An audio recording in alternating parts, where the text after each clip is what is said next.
తిరుమల శ్రీవారిని దర్శించుకున్న ఏపీ ఉప ముఖ్యమంత్రి నారాయణస్వామి చంద్రబాబుపై మాటల తూటాలు వీసిరారు. మామను వెన్నుపోటు పొడిచారని, అవినీతి ప్రభుత్వాన్ని నడిపారని విమర్శించారు. వేల కోట్ల ప్రజాధనాన్ని లూటీ చేశారని, ఇలాంటి వ్యక్తి జైల్లో ఉండటం సరైనదని ఆగ్రహం వ్యక్తం చేశారు. ఏపీలో మళ్లీ జగన్ ప్రభుత్వమే రానుందని ధీమా వ్యక్తం చేశారు.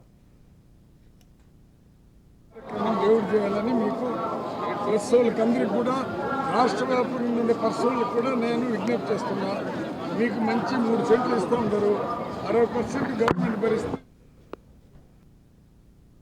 దేవుడు చేయాలని మీకు పరిశోధనకందరికీ కూడా రాష్ట్ర వ్యాప్తంగా ఉండే పరిశోధనలకు కూడా నేను విజ్ఞప్తి చేస్తున్నా. మీకు మంచి 3 సెంట్లు ఇస్తూ ఉంటారు, 60% గవర్నమెంట్ భరిస్తుంది. దేవుడు చేయాలని మీకు పరిశోధనకందరికీ కూడా రాష్ట్ర వ్యాప్తంగా ఉండే పరిశోధనలకు కూడా నేను విజ్ఞప్తి చేస్తున్నా.